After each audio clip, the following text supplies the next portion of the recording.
You have proven you can rule yourself. Now you must learn to rule others.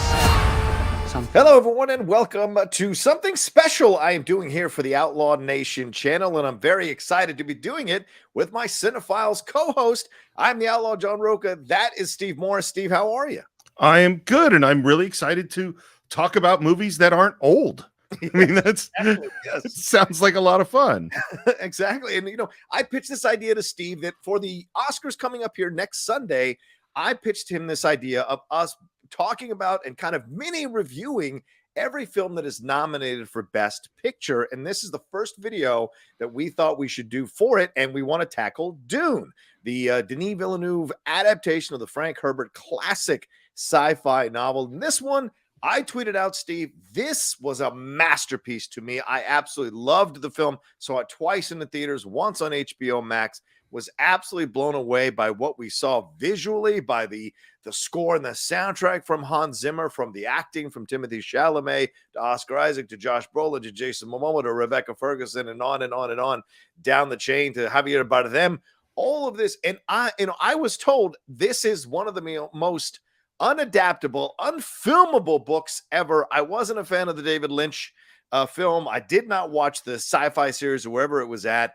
What did you think overall of this film? We haven't even spoken about your thoughts on this film ourselves off camera, so I'm hearing for the first time. What are your thoughts on Denis Villeneuve's Dune, in essence, part one? Can I ask you one very important question first? Sure. Did you read the book? I read the book when I was maybe 18, 19 years old and have not gone near it since. So that's what this one is hard for me to judge. Okay. I read it many times as a kid, and I made the decision to read the book right before I watched the movie. So I think it is amazing. That is what I think. Great. I think is an adaptation of the book or the movie. The movie. Okay, I think as an adaptation, because I think it is a really hard book to adapt. It's very internal. The plot is really weird and convoluted. The way you feel about each of the characters, so much of it happens in characters' thoughts and understanding this culture with all these weird things. It's a lot of stuff to figure out. And that's why I wanted to ask you that question, because for me, having just read the book, it was like they put the platonic ideal of the images in my head on the screen. I mean, oh, wow. Yeah, I really think they absolutely nailed the look of it. I think the casting is spot on. You can't say enough about the cinematography and special effects and production design. I mean, it's phenomenal. So, but my big thing watching is like going, well, I just read the book. This all makes perfect sense to me. Yeah. Will this make sense to someone who doesn't know what's going on? That's the big question. Yeah, and for me, it did. And this is what it was really quizzical for me. Yes, I'd read the book, decades ago, but it doesn't mean that I still remembered all the nuances and the ins and outs and the nooks and crannies like you did reading it right before you went into the theater. For me, it seemed pretty easy to figure out. House Atreides is getting set up by the emperor or the king, whoever it is, who's got an issue with them because he's jealous of them. So he sets them up on this planet to essentially be screwed over so that their possible ascendancy to threaten his throne is thwarted, is stopped. And then we find out that Paul Atreides, his son, has a special gift and has been seeing these visions, and they're leading him down this path. And so and then we get the idea of indigenous people versus colonizers. Very evident there, the Baron, and he's very evil. And certainly Stellan Skarsgård does a fantastic job of the visuals. It's great seeing him in that role. Right? It's so visuals in the tar and everything. It's just great. So for me, I got it pretty easily. Spice is an important part of this thing. Right. Very important, as we saw in Book of Boba Fett and Star Wars as well. Kind of Lucas taking some borrowing some of that liberally for Star Wars, because this came out, Dune came out before Star Wars as a way before, yeah, exactly. So to me, it seemed pretty easy to figure out. Now the ins and outs and the political intrigue and the twists and turns, some of that I saw coming, some of them I didn't, but it wasn't difficult to figure out. So I was really perplexed by the people who said it was hard to follow. I just didn't understand that. I mean, the story is weird. The book is weird. Yeah. And what's interesting too, it's so funny. I think the influence of Dune on Star Wars is huge. Oh yeah. Because both of them combine science fiction with mysticism, like, because one of the interesting things, and this is, I think one of the things that the book lives on, that I think the movie does really well, is bonding you to this character who is a messiah figure, Yeah. and making, and At least we think so. At least we right. think so. Right. Well, this is what's I read that book at multiple stages of my life, and when I read it younger, I was like, Paul's awesome, this is great. And then reading the later books, and then I read again maybe in my 20s, and I went, oh, Paul might not be that awesome. Paul's And a little troubling. yeah, and particularly in later books, it gets Yeah. really, really bad. And Yeah. so I think that's what I'm most curious about, by the way, in part 2, is like, well, how are we going to track with what kind of a person Paul actually is? Well, and this happens in the Bible too, Steve, though, right? And I wonder if some of the stories of the Bible maybe influenced Frank Herbert in creating Dune. I haven't done a lot of dive in and research in what influenced Dune for Frank Herbert, but the story of David, he is David, but when he becomes king, he does some questionable stuff in the pursuit of lust or love and makes some decisions that are difficult, because you can cheer for him at the beginning against Goliath, but as he gets older, just like sometimes the heroes we have when we're younger, or the heroes that are younger, when they get older, sometimes they adapt a new philosophy, or they adapt a way of being, or we discover they're corruptible. This happens. There's a realism in that. And seeing that journey for Paul, I think, is very interesting throughout the books. So great of you to highlight that. And certainly with Luke, we saw that with Luke Skywalker. You mentioned Star Wars. Starting out with Luke and where he's at, where we end by Return of the Jedi. Then when we see him again in the sequel trilogy, it's not as fun to be around him. Well, I think that it's funny. I would never have thought of the biblical reference, but I think that's actually a really interesting point. I mean, Frank Herbert, from what I've read, is a deep dude. Yeah. And he was thinking, I mean, I know he was an ecologist and really cared about environmental issues, and that's certainly represented in Dune. Yeah. But also the idea that, because what I think they do really, really well, and the person who I think is the key to this is Oscar Isaacs. Yes. Yeah. He is so powerful in every moment he's on the screen. And I think what that does is you are so bonded to him and to House Atreides. And I think they do a really good job of establishing the value system and make you go, oh, I get it. These guys are tough, they're disciplined, they're extremely honorable, and so we're totally with them. And I'm not gonna, I won't spoil the 50-year-old book, but there are things that happen that make you absolutely 100% on Paul's side and rooting for him, which is where you should be. Yeah. What scenes stand out for you in the movie that you can recall now on the spur of the moment that kind of solidified your enjoyment of this? For me, I think of the battle scene, which was visually some of the most incredible stuff. And shout out to cinematographer Greg Fraser, who also did the cinematography for the Batman. So to me, that is a 1-2 punch within a few months, is an incredible thing to have on your resume, for sure, in terms of the look and the feel of both of those films. They couldn't be more different, yet have some similarities in terms of the style. But the scene with the box as well, where Paul is putting his hand in the box, and you have what's the older actor, Charlotte Rampling there, having the back and forth with him. It's really powerful. And also the scene where he starts to be able to use the voice when his mom and him are kidnapped on that ship. His ability to use the voice, I think those scenes really stick out to me, as well as the conversations he has with Oscar Isaac. And Steve, I think you're absolutely right.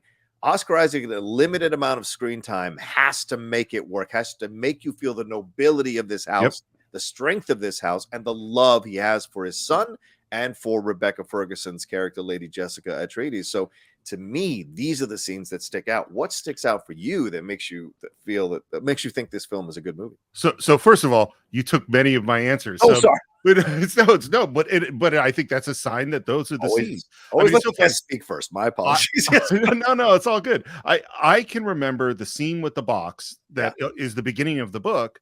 That is an unforgettable scene in the book. It is so visual and visceral and emotional and painful, obviously. And as a nerdy person, nerds like to quote things. Yeah. And so the phrase "fear is the mind killer," that is a thing that we said. You know what I mean? Like that was a deep thing to think about. And so that scene is fantastic. I think in particular, Oscar Isaac's talking to his son and saying, "This is kind of who we are." Yeah. And the other ones I think are great. There's also the duel with the when he has to fight the guy and I can't, words just totally went out of my mouth. Yeah, no worries. Yeah. After he meets Javier Bardem, and we're kind of Yes, with the duel them. at the end of the movie. Yes. Yeah, I think that's really, really, because it's him becoming. You see him becoming who he's going to be. Yeah. I think that's a great one, and I also think just the visuals of us exploring the world of Arrakis. I mean, I think just flying over it and looking and seeing the worms for the first time and seeing the factories and all that stuff is just so. Yeah. You know, I mean, there's certain movies. I'm not a huge visual guy, as you know. I don't think that way. I'm a story guy. I'm a word guy. But there are certain movies where you could just sit and just let the movie flow over you, because it looks, you know, like 2001 being the perfect example of a film where you're just going to let that flow. And even though this has much more of a plot and is much more complex than 2001, which is pretty weird, it's still, if you just watched it visually and listened to that score, I think it's super compelling.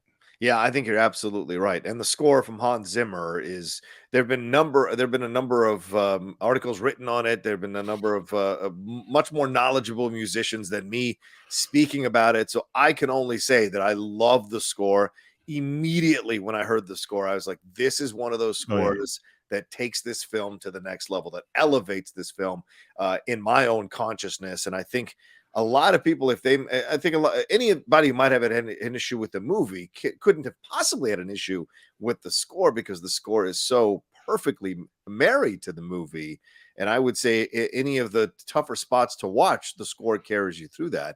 What did you think of the score, Steve?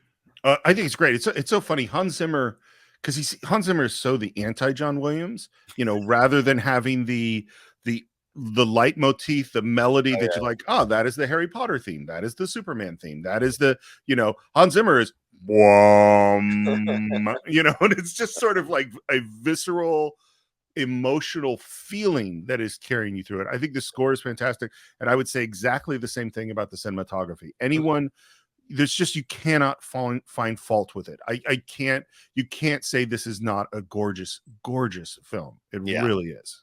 Absolutely. Are there any things that you might have felt were drawbacks or didn't quite 100% work for you as you watched the movie?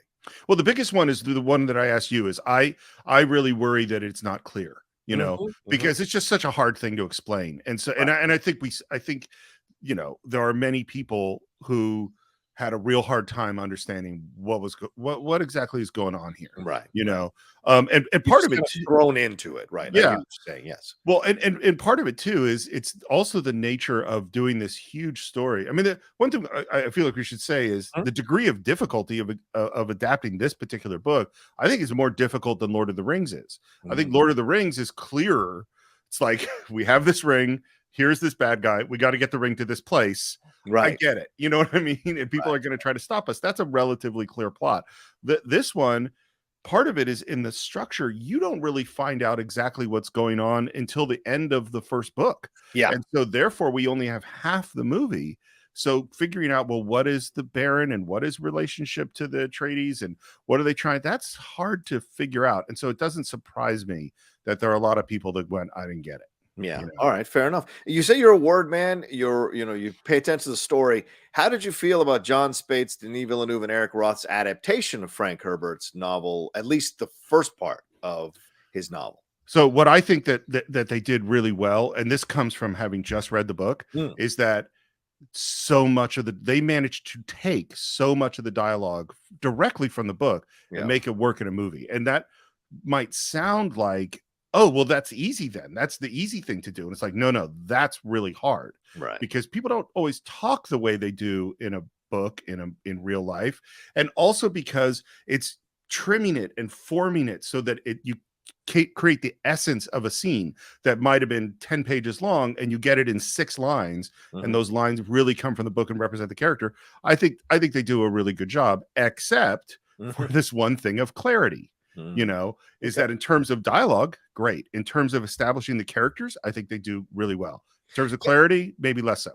Yeah, I think if it's anything that I feel a little bit of a drawback in is I don't understand what his motivation is, Paul Atreides, beyond trying to prove himself, right? Beyond this wanting to step forward and embrace the house. And then when his father dies, then we start to understand that he's kind of navigating this world without his father. What's next? What can he do? Connecting more with his mom, and what she is teaching him, what she is showing him, and what that's going to lead to. And I think for a little bit for me, it becomes a bit wayward when it comes to his story on the back half, and certainly being influenced or driven by these visions of the Zendaya character. I would have liked to have seen her be a little more integral to part one. And I know she's I agree. a big part of part two, right? But I would have liked to have seen her be a little bit more, other than just some vision. Do you know what I'm saying? Yeah.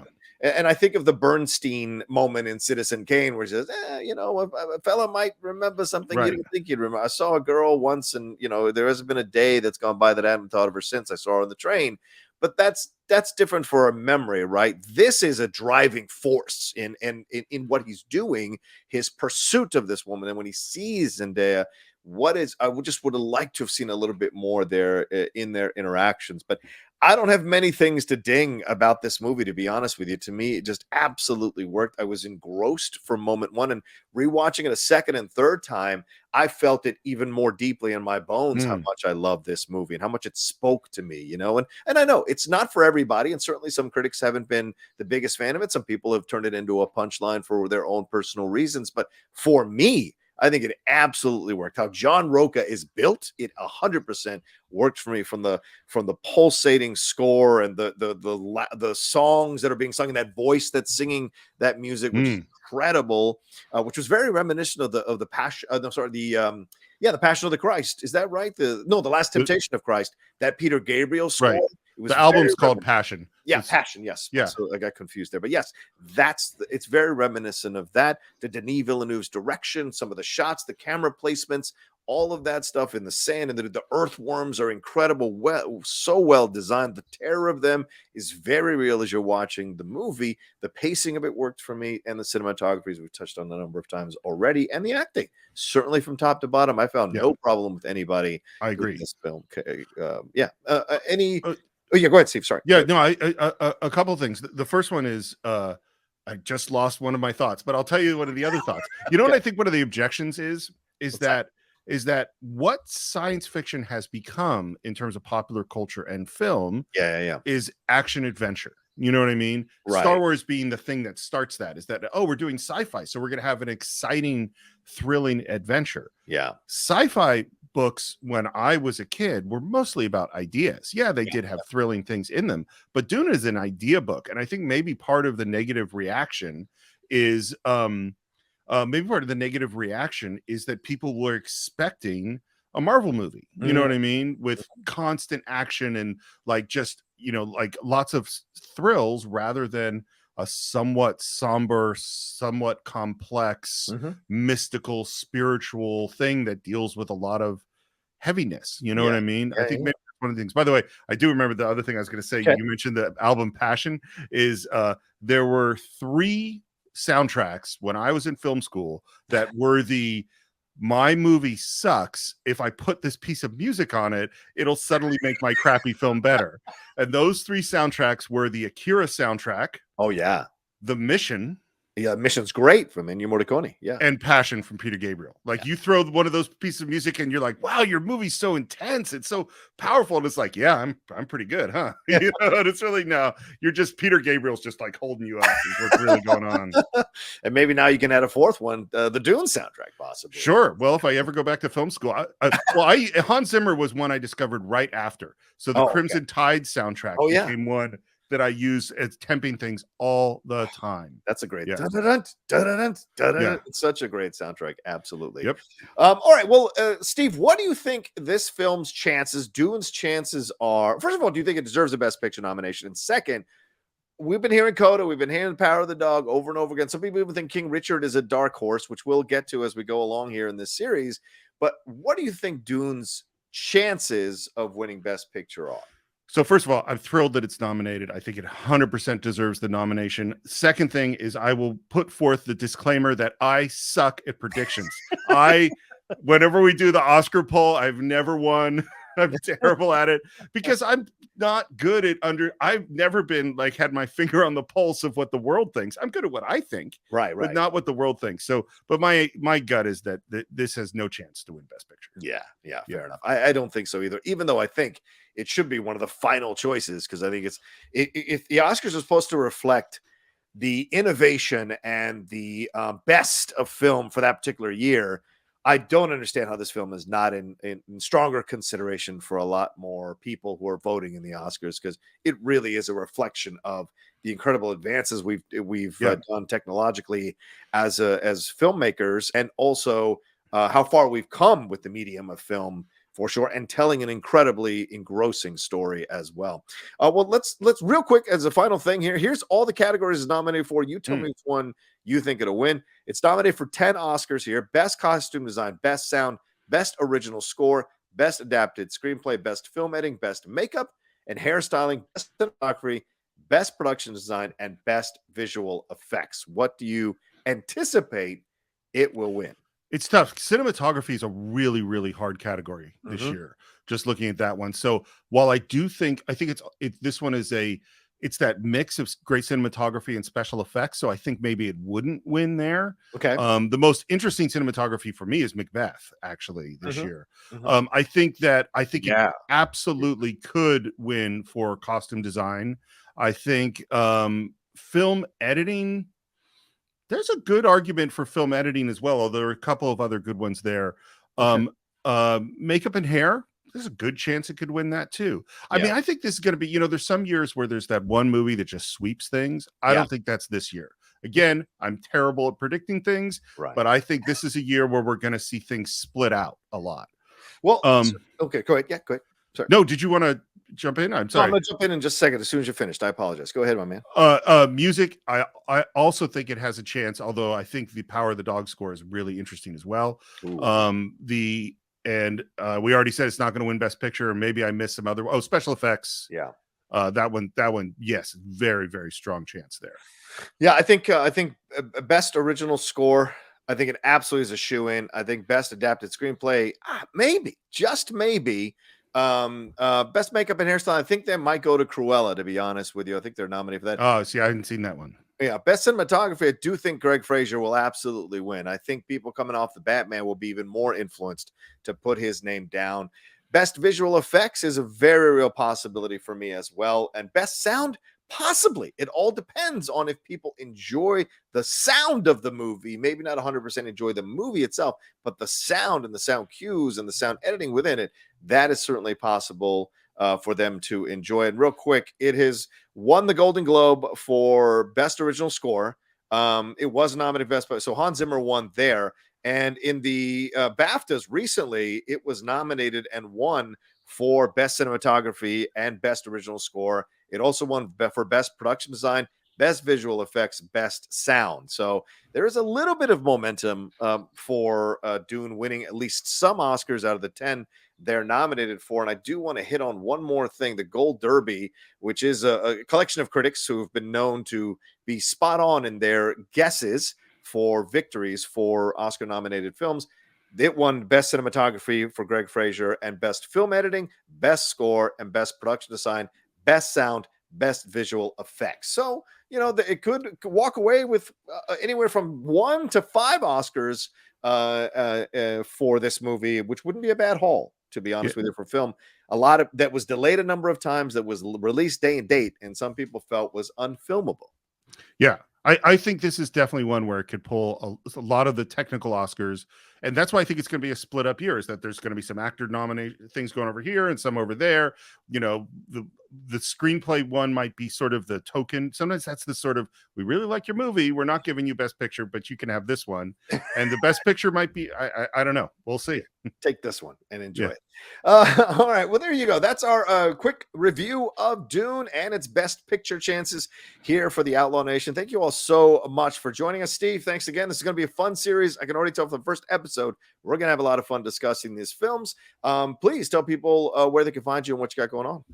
SR Morris, Twitter, SR Morris1, Instagram. There's this really nice podcast called the Cine-Files, and it's hosted by these two good friends who like talking about old movies. I would definitely check that out. And if you're a Star Trek fan, Enterprise Incidents, where this weekend we just had Walter Koenig Chekhov on the show, and so that is coming out in just a couple of days on Sunday. We're doing Gamesters of Triskelion with Walter Koenig. What a great delight. What an awesome thing to happen for the podcast, for sure, to have Walter Koenig, Chekhov himself, be a part of the show. Incredible stuff. As for me, you can find me at The Rocha Says on Twitter, Instagram, and TikTok, The Outlaw Nation on Twitch. Please remember to subscribe to the channel down below. Hit that subscribe button, hit that bell button so you see when we're dropping all the content we do here on the Outlaw Nation channel. And we are going to continue this series. Every day, we're going to plan on dropping a 20 to 25-minute discussion of a Best Picture nominee here for you all to get you guys hyped up for the Oscars that are happening next Sunday. All right, y'all take care of yourselves. Be well, and we'll talk to you next time with another brand new breakdown of the Best Picture nominees here for the Oscars on the Outlaw Nation. Take care.